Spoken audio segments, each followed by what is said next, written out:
Ating pagninilayan ng pagbabagong anyo ni Jesus na nagpakita ng kanyang kalwalhatian upang palakasin ang kanyang mga alagad. Ito rin ay panyaya sa atin na magbago at magpakatatag sa pananampalataya. Tayo ay tinatawag na magtiwala sa Diyos sa gitna ng pagsubok. Dali natin sa altar ang ating mga panalangin at sakripisyo. Sa pagsisimula ng banal na misa, buksan natin ang ating puso upang tanggapin ang kanyang salita.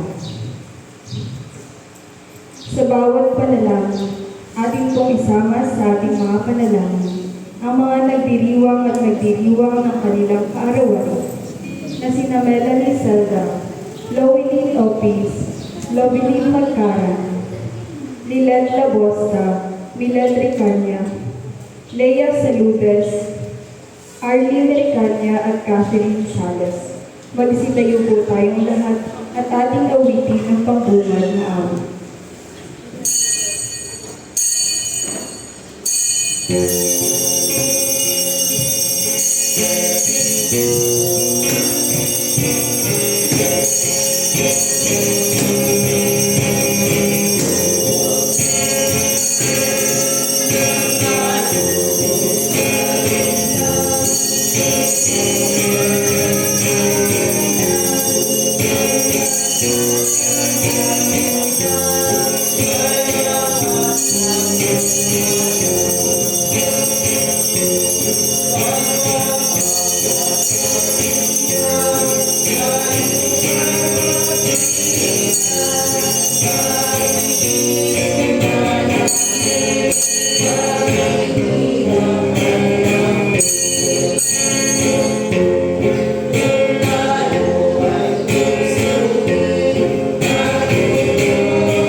Makapangyarihang Diyos, lahat ng puso ay nakahayag sa iyo.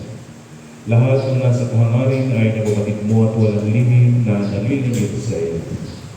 Linisin mo ang aming mga puso sa pamamagitan ng iyong Espiritu Santo upang kami tapat na umibig sa iyo at marapat na pumuri sa iyong banal na pangalan sa pamamagitan ni Kristo ang ating Panginoon. Amen. Pakinggan po ninyo ang sinasabi ng ating Panginoong sa Kristo. Ibigin mo ang iyong Panginoong Diyos ng buong mong puso, ng buong mong isip at ng buong mong lakas. Ito ang una at dakilang utos na pangalawa ay tulad ng una. Ibigin mo ang iyong kapwa tulad ng iyong sarili. Sa dalawang utos na ito ay nababatay ang buong kautusan at ng mga propeta. Magsilod po ang lahat. Halina't sabay-sabay po natin pagsisira ng ating mga pagkasala sa Diyos, ganyan sa ating kapwa.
pamamagitan ni Jesucristo ang ating Panginoon.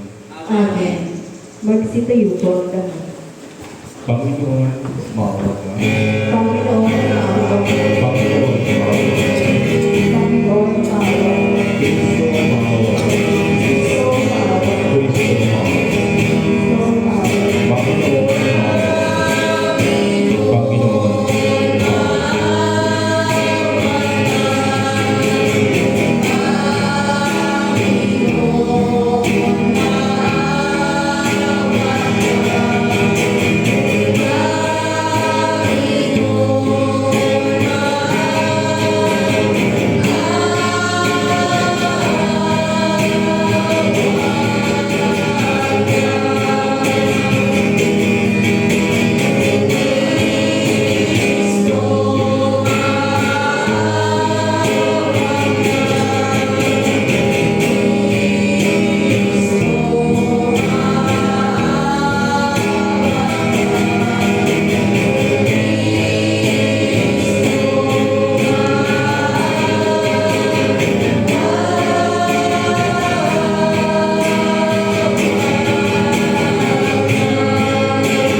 ang Panginoon ay sumainyo.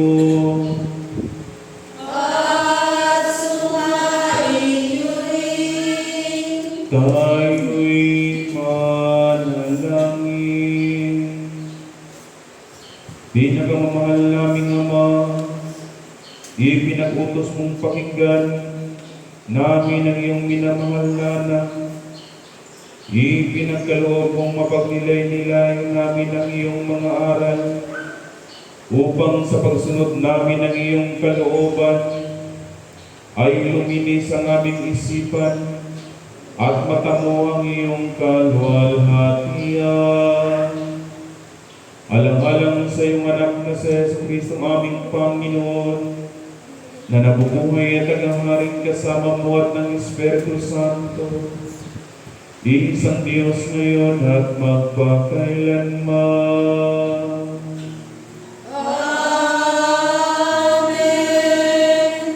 Tayo manalangin, makapangyarihan lang ng Diyos.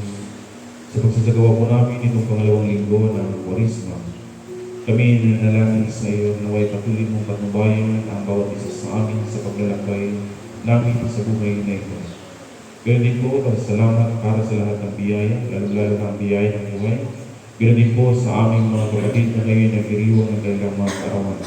Lalo-lalo na kinanila ni Zelda, Llewellyn Opis, Lubiling Maggaran, Lelet Labusta, Melet Recania, Leia Salodes, Arlene Recania, at ganoon din po sa aming kapatid na si Catherine Sales, na nawa o Diyos patuloy mo nawa silang pagkalooban ng biyaya ng buhay, at naway sa pamamagitan nila ay gamitin mo silang instrumento upang iyong kadakilaan ay may hiyang dito sa santubutan. Ganoon din po sa mga sponsor sa umagang ito, ang First Sunday Mass sponsor, hindi pinapangunahan sa bawat pamilya na Consihal Edgar Perlas, Dante Recania, Maripit Cabonilas, Jaime Rianzares, Marijo Candelaria, Wilson Saludes, Marcial Saludes, Pacincia Milina, Lorenio Saludes, Risti Candelaria, Patrocinia Recania, Maricris Ariola, Narcisa Heronada, Ronel Recania, Gina Labusta, Lordilisa Saludes, Ulysses Villavicencio, Edwin Recto, Alexander Saludes, Maribel Villavicencio, Wilma Candelaria, Jilin Arizapa, Jeffrey Perlas, Mark Rian Zares, Vanessa Labusta, at din po sa pamilya ni Augusto Andrada. Nawa o Diyos, patuloy mo na sila, nawa silang bigyan ng isang masaganang pamumuhay at patuloy mo silang patnubayan sa pamamagitan ng Espiritu Santo upang patuloy nilang magampanan ang mga tungkulin lalo na sa pamumuna sa pagdiriwang at pagpasalamat sa lahat ng biyayang pinagkaloob mo sa bawat isa sa amin. At ang lahat ng ito ay sumagitan na sa Kristo ng aming Panginoon. Amen. Tayo manalangin, O Diyos na puno ng awa. Kami po'y nanalangin sa iyo. Nanaway tulungan mo ang aming mga kapatid na may mga karamdaman. Ipagkaloob mo naman sa kanila ang malakas na pangatawan, matibay na pananampalataya sa iyo. Upang sa ganon, ang mga pagsubok na ngayon ay kanilang kinakaharap ay kanilang manlagpasan. Lalo-lalo na sa aming mga kapatid na sina Maylin Villavicencio, Rodi Salodes, Father Edwin Lutok, at din po sa ating kapatid na si Dolores Agania. At ang lahat ng ito ay sumagitan na sa Kristo aming Panginoon. Amen. Tayo nanalangin, O Diyos, na walang hanggan sa amin din pong katipunan dito ngayon. Amin din pong ipinapanalangin ang mga kaluluwa ng aming mga kapatid na sumakabilang buhay na naway pagkalooban mo sila ng buhay na walang hanggan at naway ang katahimikan ng kanilang mga kaluluwa ay pagkaloob mo sa kanila, O Diyos. Lalo-lalo na sa mga kaluluwa ni Nel Steven Magkaran, Demeteria Perlas at ano din po sa aming kapatid, sa kaluluwa ng aming kapatid na si Bernabe Perlas. At ang lahat ng ito ay sumagitan na sa Kristo aming Panginoon. Amen. Magsiupo po tayong lahat at ating pakinggan ang mga pagbasa. Sa unang pagbasa, tinawag ng Diyos si Abraham upang iwan ang kanyang bayan at pamilya. Ito ay isang hamon ng pananampalataya, sapagkat iniwan niya ang lahat ng nakasanayan at pinahalagahan upang sundin ang utos ng Diyos. Isa itong paalala ng pananampalataya ay hindi lamang paniniwala, kundi aktibong pagsunod sa mga utos niya. Ang Diyos ay nagbibigay ng mga pangako, ngunit inaasahan din ang ating pagtitiwala at pagkilos. Tulad ni Abraham, tayo ay tinatawag na maging kasangkapan ng pagpapala, at sa ating pagsunod, nagiging bahagi tayo ng mas dakilang plano ng Diyos para sa sangkatauhan. Atin pong pakinggan ng unang pagbasa.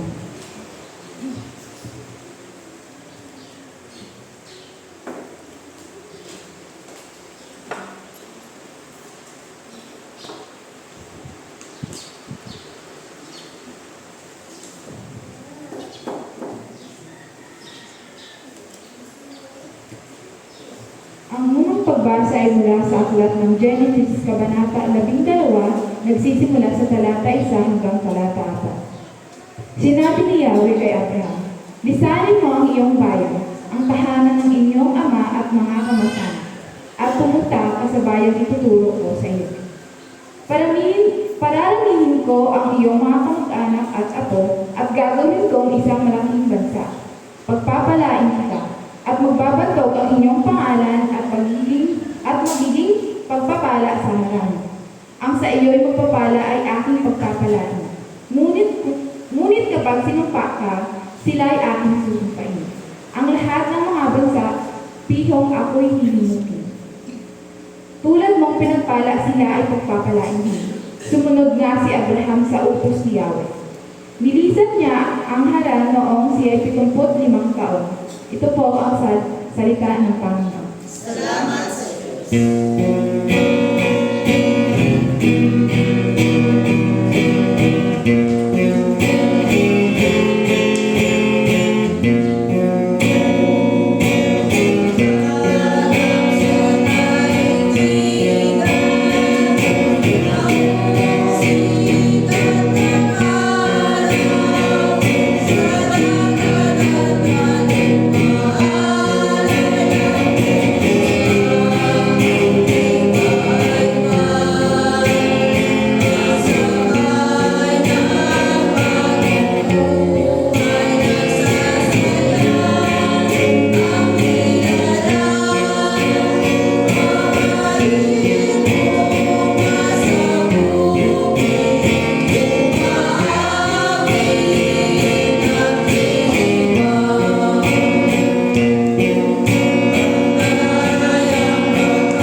Sa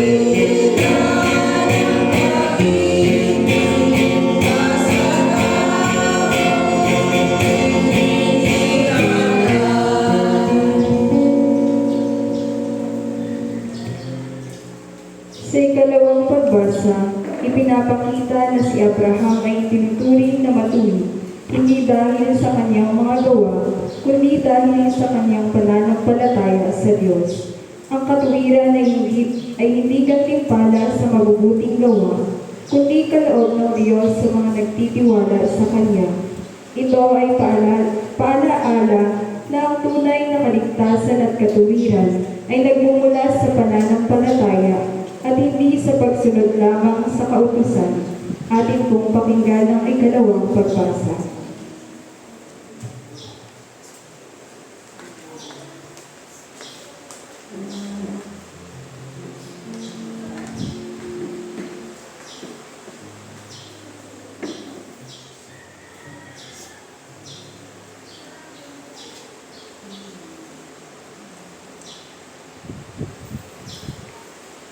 Ang ikalawang pagbasa ay mula sa sulat ni San Pablo sa mga Taga-Roma, Kabanata 4, magsisimula sa talata 1 hanggang talata 5 at magpapatuloy sa talata 13 hanggang talata 17. Tungkol naman kay Abraham na ating ninuno, ano ang masasabi natin?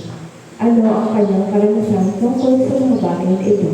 Kung siya ay pinawalang sana dahil sa mga gawa, may pinagmamalaki siya. Ngunit wala siyang may pagmamalaki sa paningin ng Diyos. Sapagkat sinasabi sa kasulatan, nananalig sa Diyos si Abraham, dahil dito siya ay pinawalang sala ng Diyos. Ang ibinibigay sa taong gumagawa ay hindi ibinibilang sa kaloob, kundi upang. Datapwat ang hindi gumagawa kundi nananalig sa Diyos na nagpapawalang sala sa makasalanan ay pinawalang sala dahil sa kanyang pananalig. Ipinapangako ng Diyos kay Abraham at sa kanyang lahi mamamanahin nila ang sanlibutan, hindi dahil sa pagsunod niya sa kasulatan, kundi sa kanyang pananalig sa Diyos, at sa gayon siya'y pinawalang sala. Ngunit ang mga sumusunod lamang sa kautusan ang magiging tagapagmana, walang bisa ang pangako, at walang kabuluhan ang pananalig. Ang kautusan ang nagiging sabi ng pagkapuot ng Diyos. Kung wala ang kautusan, wala rin ang paglabag. Kaya nga ang pangako ay nababatay sa pananalig upang ito ay maging kaloob sa lahi ni Abraham, hindi lamang sa mga sumusunod sa kautusan, kundi sa lahat ng nananalig sa Diyos. Tulad niya, yamang siya ang ama nating lahat. Ganito ang susulat. Ginawa kitang ama ng maraming bansa. Ang pangakong ito ay nabisan sa harapan ng Diyos na kanyang pinananabigan at ang Diyos na bumubuhay sa mga patay at lumilikha sa lahat ng bagay. Ito po ang salita ng Panginoon. Salamat sa Diyos.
Ang mabuting balita ng ating Panginoong sa Jesucristo ayon kay San Juan sa Kabanata 3, nagsisimula sa unang talata hanggang talata 17. Luwalhati sa iyo, Panginoong Jesucristo.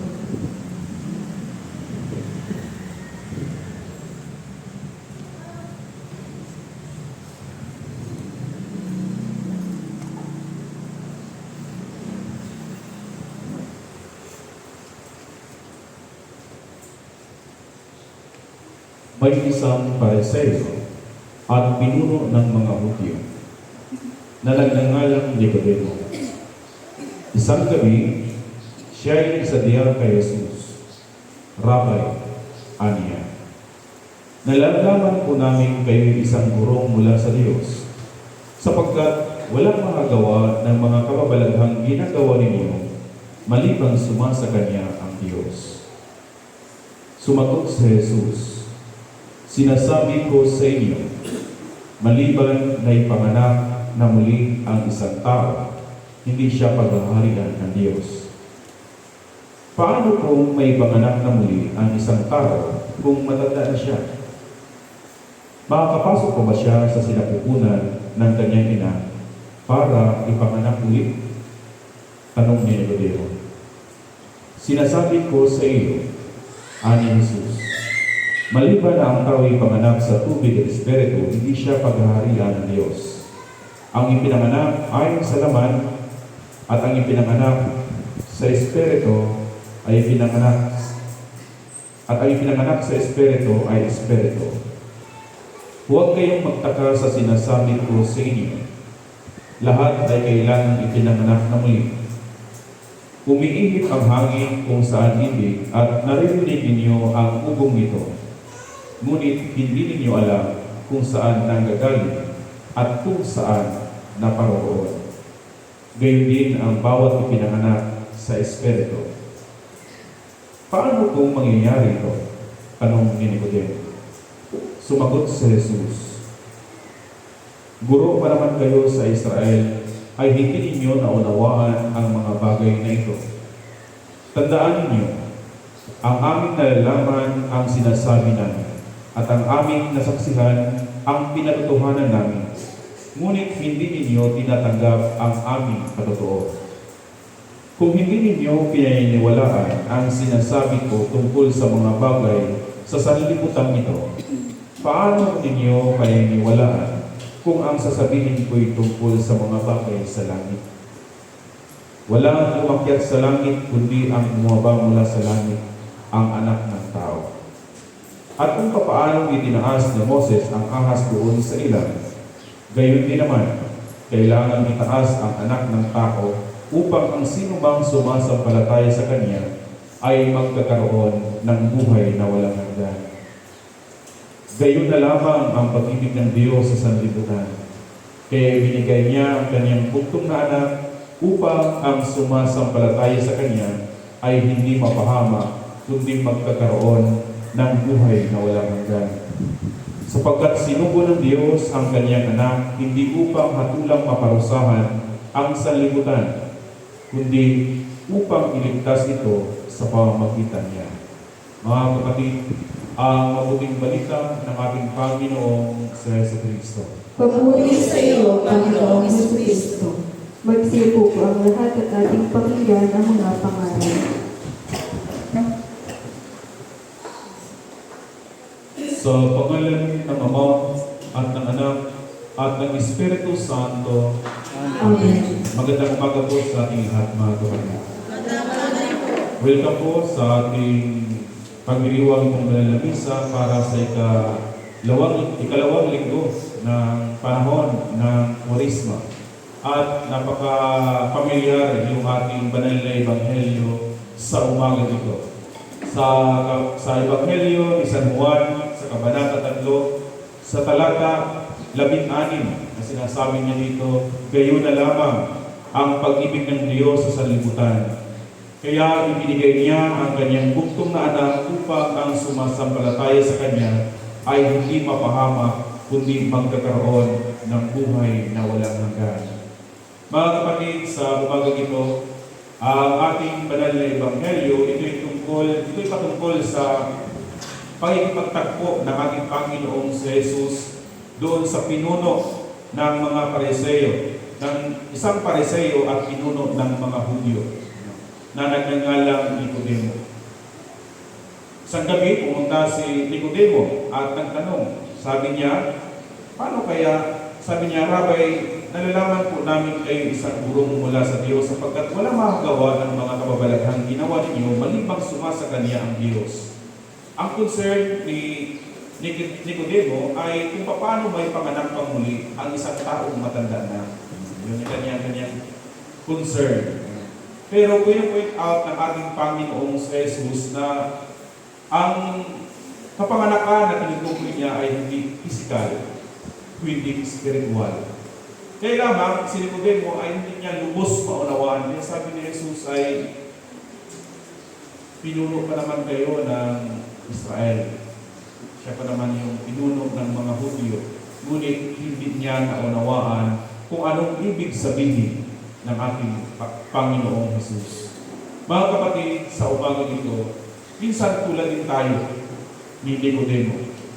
Tayo lumalapit sa ating Panginoon na mayroong mga katanungan. Mga katanungan na kung saan ay masasabi natin sa ating mga sarili ay makakaya pa ba natin ang buhay na ito? Mga katanungan na kung saan paano tayo magbalik loob sa Diyos? Pero tayo ngayon ay hinihikayat sa pamamagitan ng ating banal na ebanghelyo na naway patuloy tayong makipag-ugnayan sa ating Panginoon tulad ni Nicodemo. Siya'y sa kanyang pakikipag-usap doon sa ating Panginoong sa Jesus, nagkaroon siya ng kaliwanagan. Siguro ay napagtanto ng ni Nicodemo yung totoong layunin ng Diyos, ang pagbalik loob, hindi lamang physical as na aspito, kundi yung spiritual upang muli tayo ipanganak. Nang sa ganoon ay tayo magkakaroon ng buhay na walang hanggan. At sa buhay natin, sa paglalakbay, lalo-lalo na itong sa panahon ng Kwaresma, ay hindi lamang tayo susunod sa kautusan, kundi yung ating pananalig sa Diyos. Dahil since marami tayong mga pangamba, marami tayong tanong sa ating mga sarili, kinakailangan tayong magkakaroon ng matibay na pananalig sa Diyos. Tulad nga sa ating unang pagbasa sa aklat ng Genesis, inutusan ni Yahweh si Abraham na humayo mula sa Haran. Yun yung utos ni Yahweh doon sa ating unang pagbasa sa aklat ng Genesis. Sabi ang pangako ni Yahweh kay Abraham, ipamamana ko sa iyo, sa iyong mga kamag-anakan, ang buong sanlibutan. Diba? Yun ang sabi ni Yahweh. Pero sumunod si Abraham, hindi lamang dahil sa kanyang pagsunod sa kautusan, kundi dahil siya'y nananalig sa Diyos. Siya'y nananalig kay Yahweh. Dahil kung tutuusin, andun din sana yung katanungan ni Abraham, bakit yung aking mga salinlahi, bakit yung aking lahi ang siyang magmamana sa sanlibutan ay matanda na nga ni ako, yung aking asawa ay si Sarah ay baok. Paano ako magkakaroon ng anak? Diba? Nandun sana yung kanyang katanungan. Dahil kung ating titignan yung background ni Abraham ay nung umalis sila sa Haran ay 75 years old na siya. Ang kanyang asawa ni si Sarah ay matanda na rin. Baok pa. Pero dahil sa kanyang pananalig, nainay sa katuparan ang lahat. Ganun din sa ating pangalawang pagbasa mula sa sulat ni San Pablo sa mga taga-Roma. Na kung saan binigyang diin ni San Pablo yung pananalig para tayo'y magkakaroon ng buhay na walang hanggan. Pananalig sa Diyos. At ngayon sa ating banal na ebanghelyo, sa panahon ng Kwaresma, tayo hinihikayat na magbalik loob sa Diyos. Tayo magkakaroon ng pagbabagong anyo para may panganak muli. Ano yung dapat baguhin natin? yung ating mga puso. Yung pag-iwan ng ating mga kasalanan. Yung magpasalamat sa Diyos para sa lahat ng biyaya na pinagkakaloob niya sa bawat isa sa atin. Ito yung gusto ng ating Panginoon sa umaga nito. Dahil ang paglalakbay natin sa Kwaresma ay hindi lamang panahon ng pag-aayuno. Ang paglalakbay natin sa Kwaresma ay hindi lamang panahon ng sakripisyo. Ang paglalakbay natin sa Kwaresma ay ito'y patungkol sa nilalaman ng ating puso, ang pag-ibig. Sabi yung pinaka-popular na teksto na lagi natin narinig, na gayon na lamang ang pag-ibig ng Diyos sa sanlibutan, kaya ibinigay niya ang kanyang bugtong na anak upang ang sumasampalataya sa kanya ay hindi mapahamak, kundi magkakaroon ng buhay na walang hanggan. Binibigyang diin sa pangalawang linggo ng Kwaresma ang pag-ibig ng Diyos sa sanlibutan. Ipinadala ang kanyang nag-iisang anak dito sa sanlibutan hindi para husgahan ang mga makasalanan. Hindi, binibigyan niya ng pag-asa sa pamamagitan ng kanyang buhay.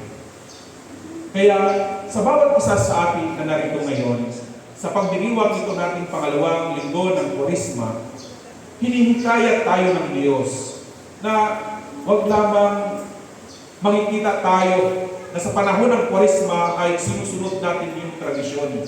Kung hindi naway sa panahon ng Kwaresma ito, makikita ng Diyos yung nilalaman ng ating puso.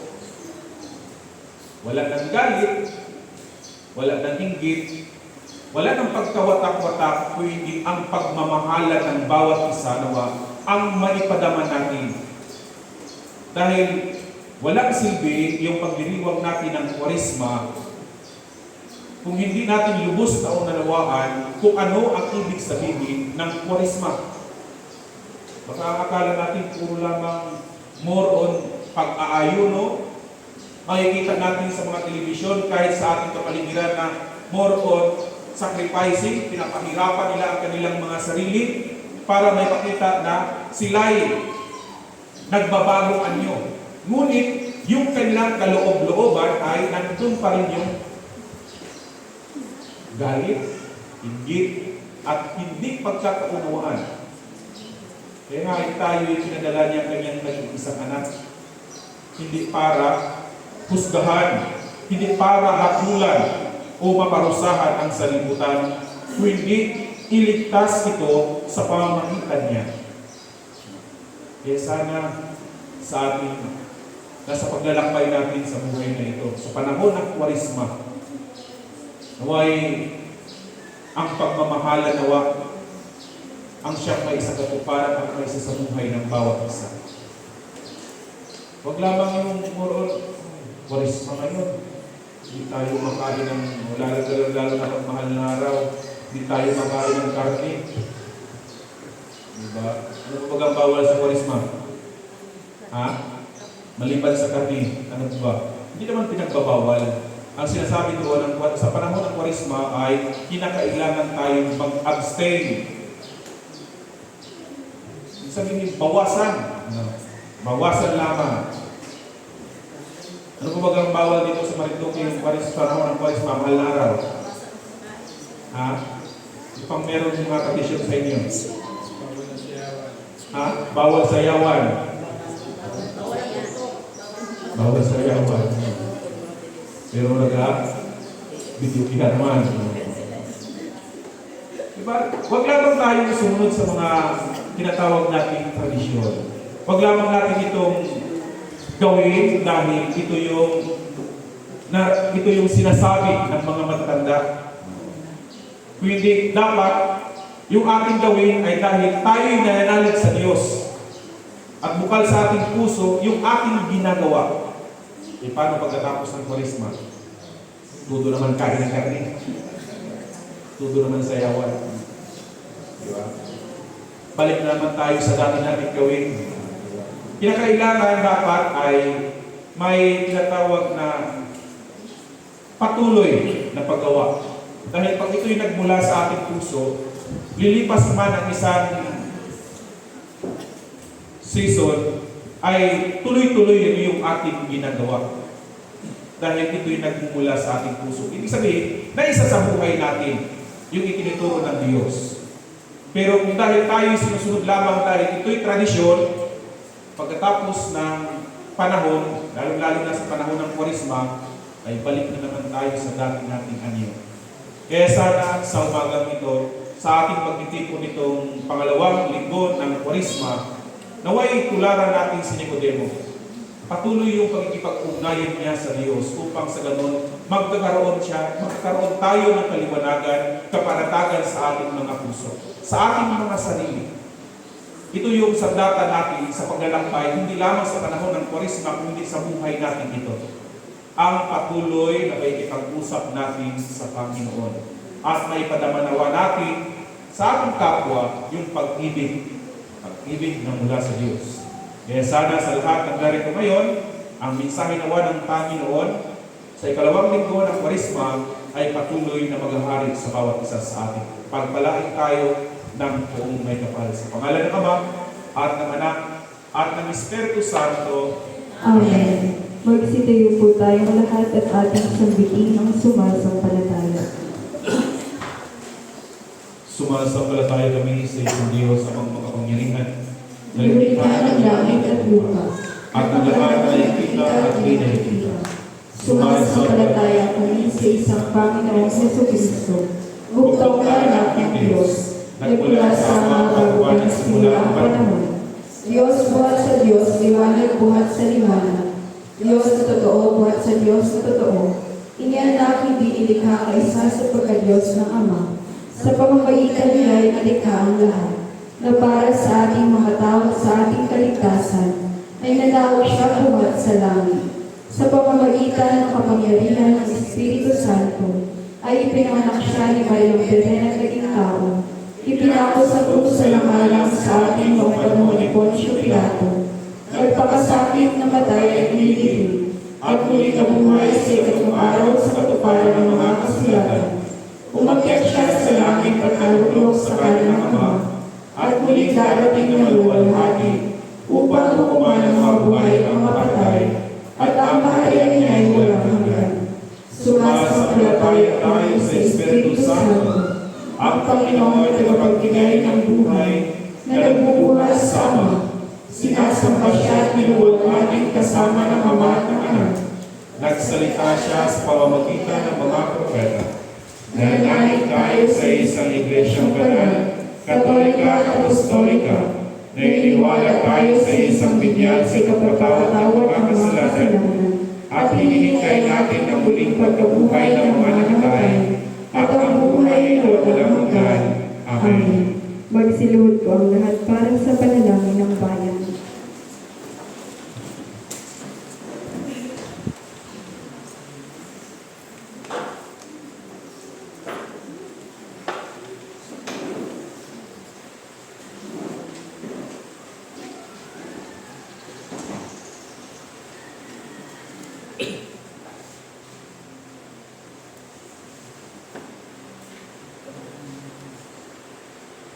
Nalangin tayo para sa buong Iglesia ni Jesucristo at para sa lahat ng tao ayon sa kanilang pangangailangan. Makapangyarihan at walang hanggan Diyos, itinuro mo sa amin sa pamamagitan ng iyong banal na salita na manalangin at pagpasalamat para sa lahat ng tao. Isinasamo namin ngayon sa iyo na tanggapin ang aming mga panalangin na iniaalay namin sa iyong mga Diyos na kamahalan. Kami nanalangin. Panginoon, pakinggan mo ang aming panalangin. Idinadalangin namin ang iyong banal at pangkalahatang Santa Iglesia, lalong-lalo na Iglesia Filipina Independiente dito sa barangay ng Yuo. Puspusin mo ito ng katotohanan, katwiran at kapayapaan, at ipagkaloob mo sa lahat ng sumasampalataya sa iyong banal na pangalan na magkasundo sa katotohanan ng iyong banal na salita at sama-samang mamuhay sa pagkakaisa at pag-ibigan, kami nananalangin. Panginoon, pakinggan mo ang aming panalangin. Bigyan mo ng biyaya ang makalangit ang lahat ng obispo, pari, diakono at mga seminarista, lalong-lalo na si Most Reverend Joel Perlares, ang aming obispo Maximo, at si Reverend Father Arnold, Right Reverend Arnold M. Gamayan, na aming obispo diocesano, at si Reverend Father Randy Mathos, na aming pari. Sa pamamagitan ng kanilang pamumuhay at pagtuturo, ay maipahayag na nila ng buong katapatan ng iyong tunay na bibigay buhay na salita at mapamahalaan ang iyong mga banal na sakramento. Kami nananalangin. Panginoon, bigyan mo ang aming panalangin. Isinasamo rin namin na patnubayan mo ang mga puso ng lahat ng namumuno sa pamahalaan ng bayang ito at sa iba't ibang bansa. Magpasya naman sila ng buong talino at may katarungan at mapalaganap nila ang kalayaan at kagalingan ng iyong bayan. Kami nananalangin. Panginoon, bigyan mo ang aming panalangin.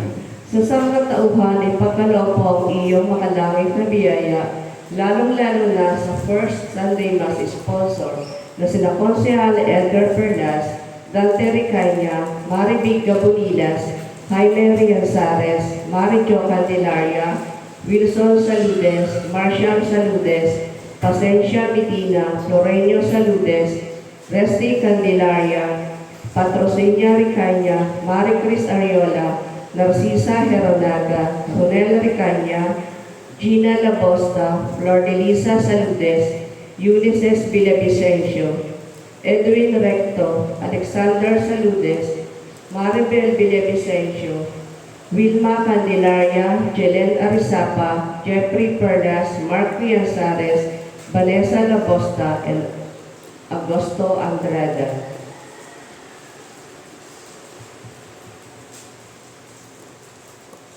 Sunod din sa magdiriwang ng kanilang kaarawan na sina Melanie Cerda, Lowelyn Opis, Lobelin Macarang, Milet Labosta, Milet Ricanya, Lea Saludes, Arlene Ricanya, and Catherine Sales. At sa kongregasyong ito, digin at tanggapin nawa nila ang iyong banal na salita ng may kababaang loob at masunuring puso at paglingkuran ka ng may katapatan sa lahat ng araw ng kanilang buhay. Kami nananalangin. Panginoon, bigyan mo ang aming panalangin. Isinasamo namin, Panginoon, sa iyong kagandaang loob, bibigyan lakas at tulungan ang lahat ng nasa ligali, kalungkutan, pangailangan, may sakit o kapansanan, lalong-lalo na sa Mylene Villavicencio, Rudy Saludes, Father Edwin Lontok, and Dolores Ricanya.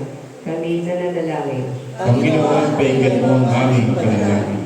Inaalaala namin sa iyong harapan ang iyong mga lingkod na sina Nay Steven Magcara, Emeteria Perlas, and Bernabe Perlas, na sumakawin ang buhay na sumasampalataya kay Kristo. Isinasamo namin na igawad mo sa kanila ang patuloy na pagyabong sa pag-ibig at paglilingkod sa iyo. Kami nananalangin. Panginoon, bigyan mo ang aming panalangin. Pinupuri rin namin ang iyong mga banal na pangalan para sa lahat ng iyong mga santo. Bigyan mo kami ng biyaya upang makasunod sa kanilang mabubuting halimbawa at kami, kasama nila'y makarating nawa sa ganapan ng iyong banal na kaharian. Tugunin mo ang aming mga panalangin, alang-alang sa Kanya na laging nabubuhay upang magitan para sa amin. Siya ay ang banal at aming tagapagligtas na si Yesu Kristo. Amen. Magsitayo po ang lahat. Mga kapatid, tayo ang katawan ni Kristo sa pamamagitan ng isang Espiritu, tayong lahat ay pinag-iisang katawan nang tayo'y binyagan. Panatilihin natin ang pagkakaisa na dulot ng Espiritu sa bigis ng kapayapaan. Lagi nawang sumainyo ang kapayapaan ng ating Panginoon. At sumayin. Magbatian po tayo ng kapayapaan sa bawat isa. Peace be with you. Peace be with you. Peace be with you. Peace be with you. Peace be with you. Ibigay sa Panginoon ang karangalan na rapat sa kanyang pangalan, magdala ng alay at pumaroon sa kanyang harapan. Magsiyo po ang lahat.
Itaas po natin ang ating mga alay at tayo po'y lalangin. Mawawang Diyos, pinagalaw mo sa amin ang lahat ng bagay. Sa iyong kasaganan ay binigay mo ang lahat ng aming mga pangangailangan. Kami na iyong mapagkumbabang mga lingkod ay nag-aalay sa iyo nitong sagisag ng aming pagtanaw ng utang na loob sa lahat ng iyong kaawaan. Amen. Amen.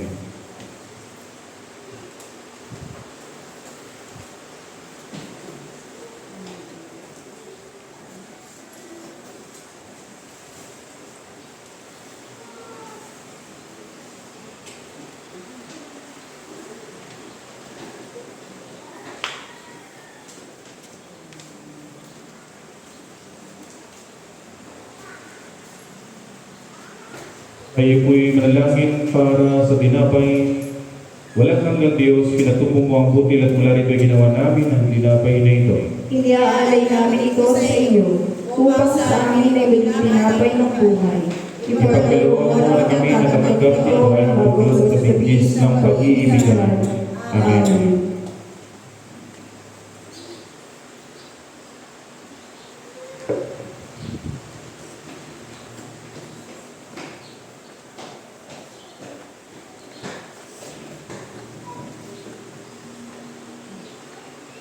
Kayo po'y manalangin para sa alak, makapangyarihang Diyos, tanggapin mo ang alak na ito na aming ginawa mula sa iyong mga kaloob. Ito naway maging aming inumin spiritual upang kami tatanggap nito ay mapasiglan ang pagbabago sa paglilingkod sa iyo.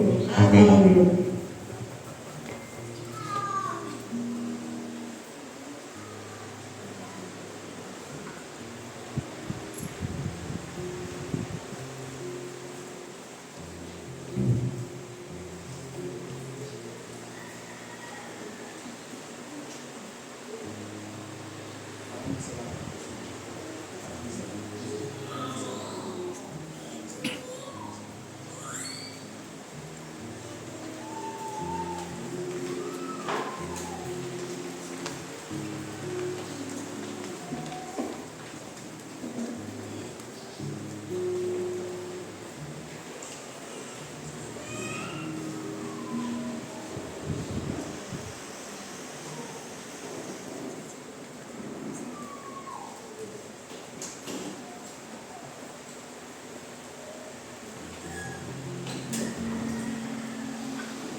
natin sa ating Panginoong Diyos sa patuloy na pagkaloob niya sa atin ng biyaya ng buhay.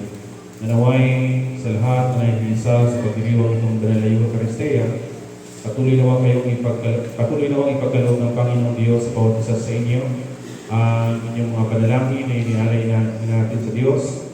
Pero din po ang isang masaganang pamumuhay. At ganoon din po ang banal na misa ito, inialay din po natin ito para sa ating mga kapatid na ngayon nagpapasalamat, lalong-lalo na sa mga nagdiriwang at magdiriwang pa ng kanilang mga karawan. Lalong-lalo na kina Mila Neselda, Lowilin Opis, Lobilin Bangkara, Lelet Labusta, Melet Recania, Lia Salodes, Arlene Recania, at ito din po kay Catherine Sales. Nanaway patuloy naman kayong pagkalooban ng marami pa nawang kaarawan sa inyong buhay. At yun din po sa sponsor sa umagang ito, First Sunday Mass sponsor, naway ipulos nawa ng Panginoong Diyos sa inyo ang isang masaganang pamumuhay. Ganoon din po ang lakas ng inyong mga pangatawan. At ganoon din po sa banal na misa ito, tulungan din po natin sa pamamagitan ng ating mga nagkaisang panalangin ang ating mga kapatid na may mga karamdaman. Naway sila'y kaawaan ng ating Panginoong Diyos at pagalingin mula sa kanilang karamdaman. Lalo-lalo na sa ating mga kapatid na sina Maylene Villavicencio, Rudy Saludes, Father Edwin Luto, at ganoon din po kay Dolores Recania. At sa banal na misa nito, inialay din po natin ito bilang alaala sa ating mga kapatid na mga yumao, lalo-lalo na sa mga kaluluwa ni na Nels David Magkaram, Demeteria Perlas, at ganoon din po sa kaluluwa ni Bernardi Perlas na ipagkaloob nawa ng Panginoong Diyos sa kanila tanglaw upang masukuman nila ang buhay na walang hanggan sa paglalakbay tungo sa kabilang buhay. Ganoon din po ang katahimikan para sa kanilang mga kaluluwa. Manalangin tayo mga kapatid upang ating may marapat sa Diyos amang makapangyarihan. Tanggapin nawa ng Panginoon ang ating hain sa ikabubuti at ikaliwalhati ng kanyang pangalan sa ating ikabubuti at sa buong niyang iglesia.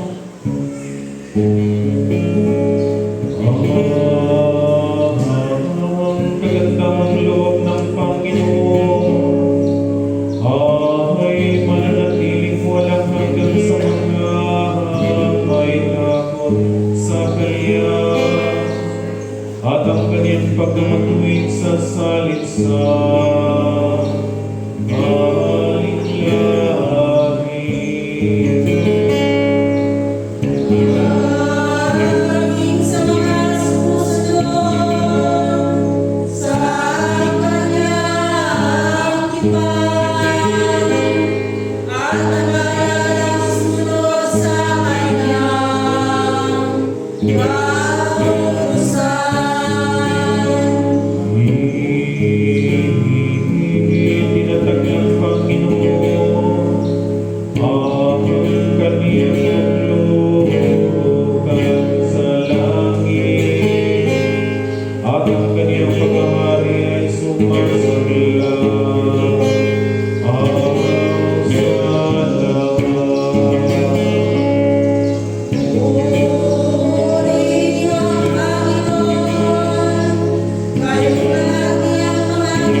aming Panginoong Diyos.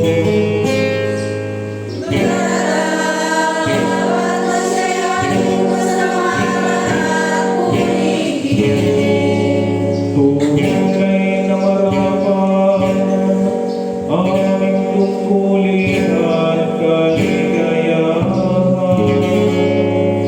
Lagi at saan man ang pasalamat sa iyo, O Panginoon, banal lamang, makapangyarihan at malanghang Diyos. Kayangan, kasama ng mga anghel at mga arkanghel, at ang lahat ng kalipunan ng langit. Buong kagalangan naming ipinapahayag ang iyong kalwalhatian. Lagi nagpupuri sa iyo at nagsasabi,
Magsilod po ang lahat.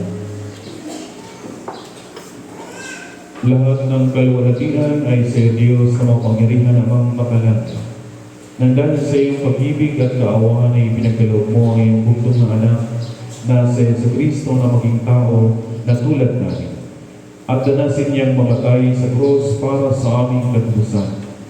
Doon ay kanyang ginawa sa pamamagitan ng minsang pag-aari ng kanyang sarili, ang isang buo at ganap na hangin para sa buong sanlibutan.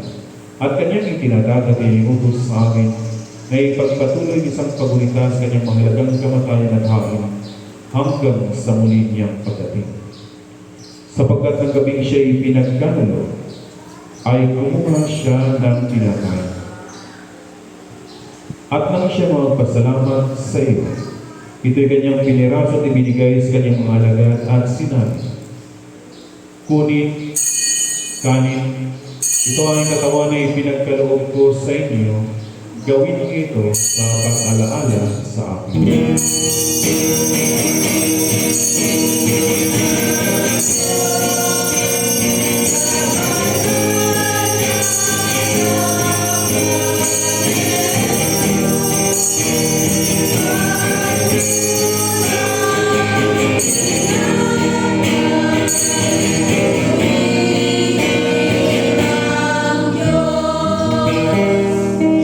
Matapos ang hapunan ay kinuha niya ang kanin.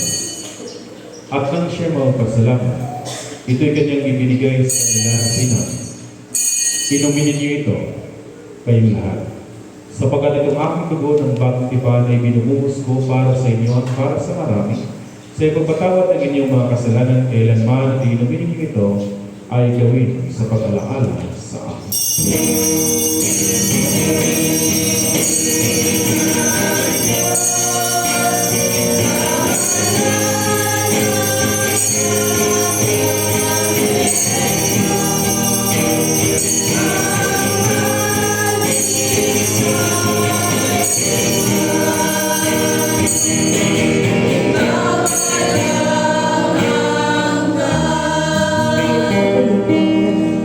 Kaya sabay-sabay po natin ipahayag ang misteryo ng ating pananampalataya.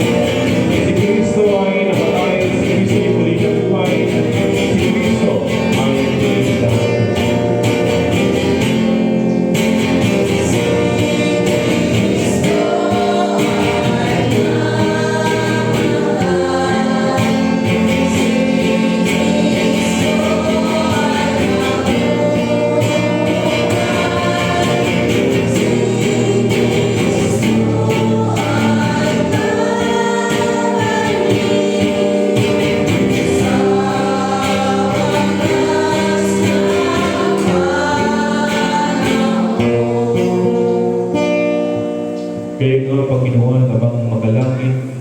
Ginaganap namin ang iyong mga abang lingkod na palaalang iniutos ng iyong anak. Sa aming pagulita sa kanyang pinagbalang pagpakasakit, mahalagang kamatayan, sa kanyang makapangyarihang pagkabuhay na maguli, at maluwalhating pag-akyat sa langit, at sa aming paghihintay sa kanyang maluwalhating pagbabalik, ay aming inialay sa iyo itong tinapay ng buhay, at itong kalis ng kaligtasan. At kasama ng mga handog na ito, inialay namin ang aming mga sarili, na isinasamo namin sa iyo, na tagapin sa iyong mga langit na altar itong aming haing papuri at pasasalamat. Butihing Ama, sa kapangyarihan ng iyong Espiritu Santo, ay pagbalangin mo at pagkabanalin mo itong tinapay at alak, upang para sa amin ay may kamahal-mahalang katawan at dugo ng iyong anak na si Yesu Kristo. Ang lahat nawa nakatanggap ng banal na komunyong ito ay mapuspos sa iyong biyaya at makalangit na pagpapala at maging kaisang katawan niya upang siya'y manahan sa amin at kami sa Kanya. At bagamat kami hindi karapat-dapat na mag-alay ng anumang hangin, gayon may sinasamo namin sa iyo na tagapin ang aming tungkuling paglilingkod Magsinhod po. sa pamamagitan ng Jesucristo na ating Panginoon, sa pamamagitan niya at kasama niya at sa Kanya na kaisa ng Espiritu Santo, ang lahat ng karangalan at kaluwalhatian ay sa iyo, o Amang makapangyarihan, ngayon at magpakailanman.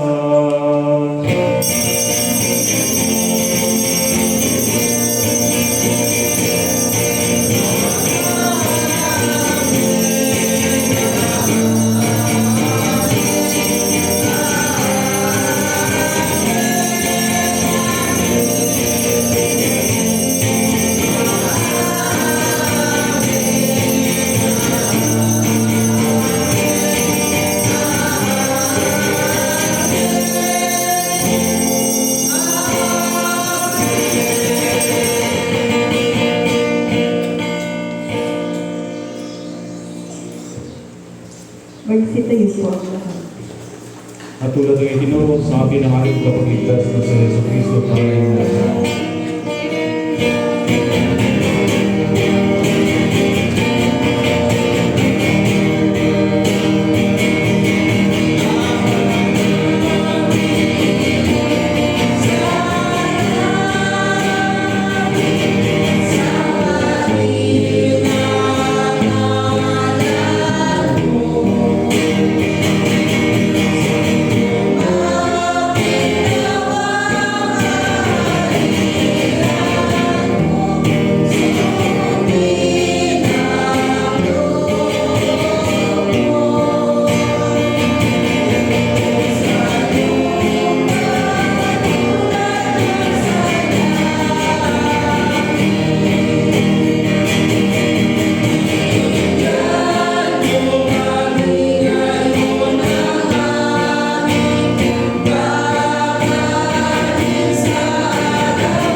iligtas kami sa lahat ng masama at ipagkaloob sa amin ang iyong kapayapaan sa panahon namin.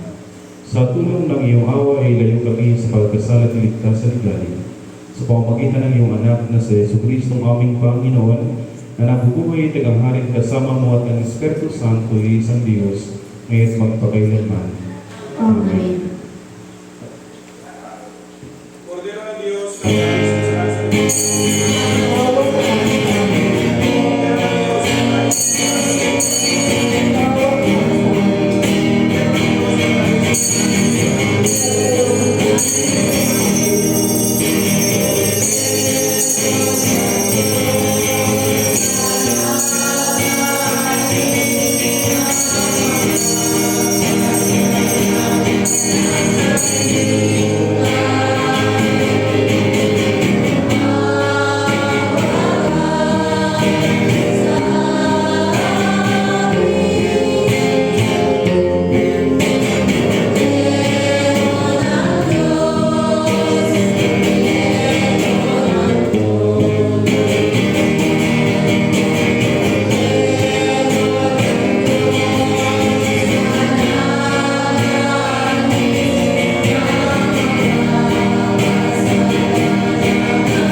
Sabay-sabay po tayo lahat. Dugdulog kami sa iyong pagkabuhay, Panginoon, na hindi naniniwala sa sarili naming pagkamatuloy, kundi sa iyong maraming dakilang awa.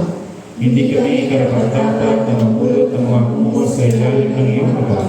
Suwalit bigat sa iyong pagkamaway.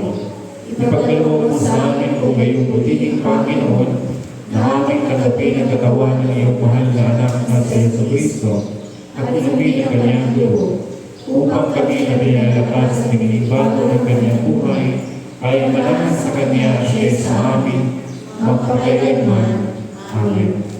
Mga kapatid, ang mga kaloob ng Diyos para sa bayan ng Diyos, kunin ninyo ang mga ito sa pag-alaalang ibinigay ni Kristo ang kanyang sarili para sa inyo, at tanggapin ninyo siya sa inyong mga puso, sa pamamagitan ng pananampalataya ng may kasalamat.